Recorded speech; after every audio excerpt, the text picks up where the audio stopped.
Hello， 大家好，我是正正。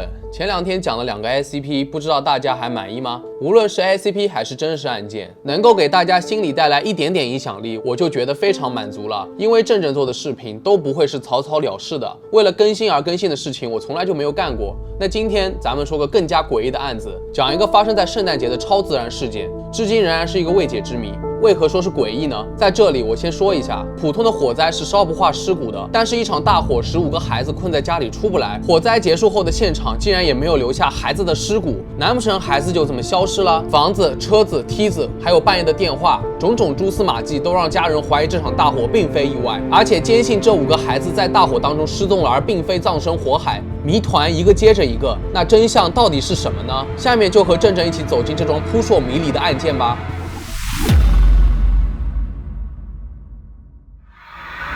这起案件发生在1954年的12月24日，这对美国弗吉尼亚州的珍妮和乔治来说，本来是一个普普通通的平安夜。家里有10个孩子，当时长子在部队当中，9个孩子在家里庆祝节日的到来。最小的几个孩子要求晚点睡觉，想在这个节日里多玩一会儿。珍妮同意了，还嘱咐其中2个儿子睡前照顾一下鸡和牛。乔治和2个年龄稍微大一点的孩子，白天在农场里干了一天的活，已经早早入睡了。大约在晚上12点30分，一个神秘的电话打破了家中的宁静。电话里是一个陌生的女人，喊着没有听过的名字，听上去像是在嬉戏喝酒。珍妮回复她打错电话了，对方还发出了奇怪的笑声。这个时候，珍妮注意到灯还亮着，特地关了灯，拉上窗帘就回去睡觉了。在凌晨1点钟，珍妮被砰的一声惊醒了，好像是物体撞到房顶，还有滚动的声音。她没有在意，过了半个小时，闻到了烟味，发现是书房里的电话线和保险丝盒起火了。她慌忙地叫醒丈夫和孩子，最终这对夫妇和4个孩子逃离了房子。楼梯着火了，他们无法上去营救，只能在楼下疯狂地喊叫，但无人应答。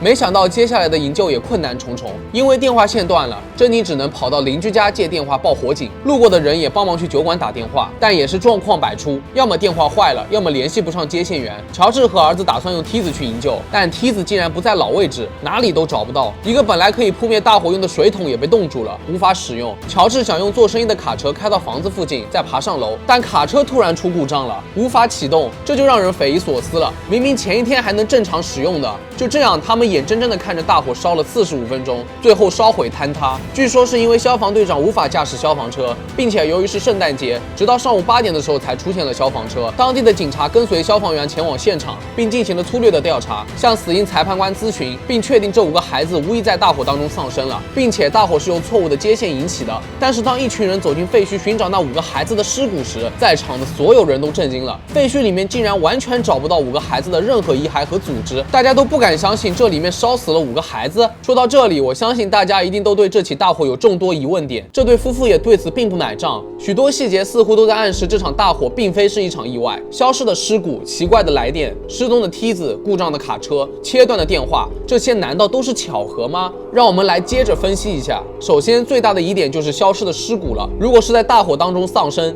那么为什么找不到5个孩子的尸骨呢？珍妮对此表示怀疑，自己也进行了多次实验，燃烧动物的骨头，看看大火能不能完全消耗掉，但结果都是留了一堆烧焦的骨骼。随后，这对夫妇去探访了当地的火葬场，得知尸体要在2000度下燃烧2个小时，骨头都仍有残留。他们的房子只燃烧了45分钟，而且现场家用电器的残骸也仍然可以识别，就是找不见人体的骨骼，并且在5个孩子中1个都没有找到。其次，在营救途中频频出状况，梯子一直靠在房子的侧面，当时怎么就不在原处呢？据调查，后来梯子被发现扔到了沟里面。乔治的2辆卡车前一天都使用正常，怎么都一起坏了呢？一位电话修理工检查了一条与房屋连接的悬挂电话线，并确定该电话线是被故意切断的，而不是大火烧毁的。而且切断电话线需要有人爬到一根4.3米长的电线杆上，再延伸60厘米才能到达电话线。这一切看似是精心计划好的，如果按照官方说法是因为错误布线起火的，那么电源早就没电了。他们在房子外面看着大火燃烧的时候，房子外面挂着的圣诞节灯还亮着呢。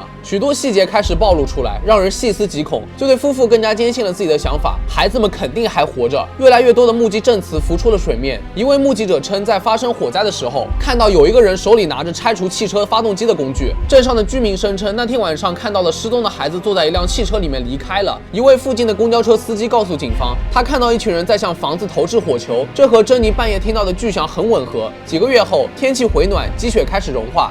邻居的小孩在院子里玩耍的时候，发现了一个剪影的绿色橡胶球。乔治见过这种东西，是战争的时候使用的凝固汽油弹——菠萝炸弹。更让人困惑的是，一位在城市边缘经营旅馆的妇女说，大火过后的第2天就看到孩子们了，来的时候是一辆佛罗里达牌照的汽车，她还给孩子们提供早餐。孩子身边有2名妇女和2名男子陪同，他们都是意大利人。这群人大约是在午夜前来登记入住的。目击者称自己试图与孩子们交流，但是这些人似乎都怀有敌意，禁止交流。他们第2天一早就走了。提到意大利人，这也是一个重要的细节。乔治和珍妮都是出生于意大利的，他们移民到美国，居住在费叶特维尔，这里是意大利移民聚集的地区。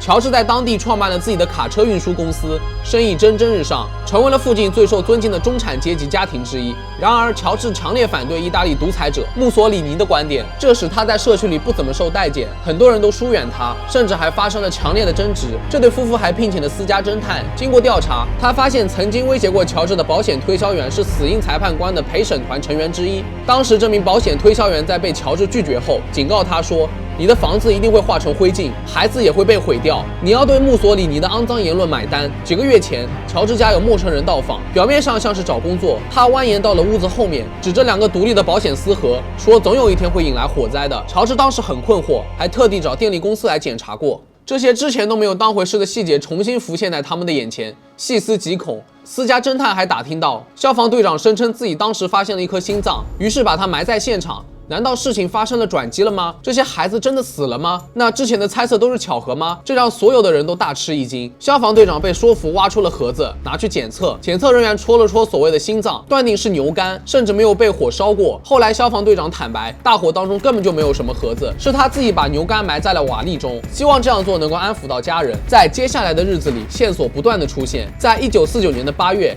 乔治决定在火灾现场进行重新调查。挖掘工作进行得很彻底，发现了几个椎骨碎片。这次的线索也是如获至宝，但是检测报告称，椎骨的主人死亡年龄应该在16或17岁，不超过22岁，骨骼的成熟度也超过了14岁男孩的标准，而失踪的孩子最年长的也只有14岁。椎骨也没有证据表明曾遭受过火烧，难道这一切的一切就再也找不到真相了吗？1968年，距离大火已经过了20年了。珍妮收到了一个信封，上面没有寄信人的地址，以肯塔基州为邮戳，里面是一张20多岁男子的照片，背后写着路易斯·索德，我爱弗兰基弟兄。珍妮和乔治觉得这和自己失踪的男孩路易斯很像，除了明显的相似之处，比如深色的卷发和深褐色的眼睛，他们同样有坚挺的鼻子，左眉一样向上倾斜。他们再次聘请了一名私家侦探，并将照片遣送到肯塔基州调查，但什么也没有找到。所以这张诡异的照片背后又意味着什么呢？还是无从得知。这对夫妇一生都在追查此案，悬赏金额接连翻，还在高速公路上树立广告牌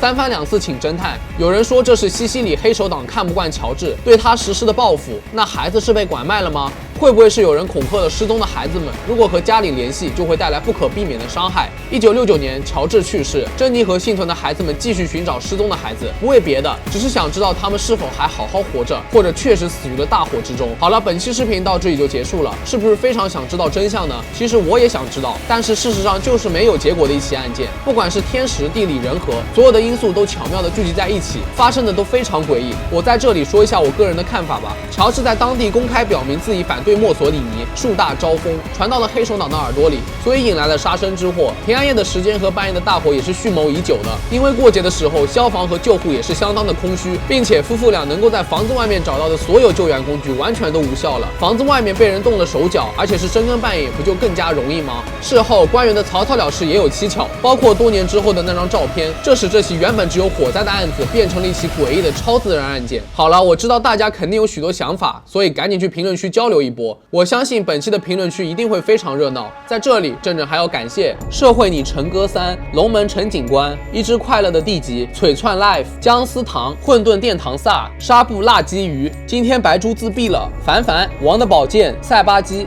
喵叔罗宾森、安分守己的李四、佐乐、H 的小怪兽、一只快乐的地级、代号炽天使、伤了个情、艾尼乌、Yozoraru 对我的充电支持。如果你们觉得这个视频不错的话，记得3连加关注哦。我是郑郑，那我们下期视频再见吧。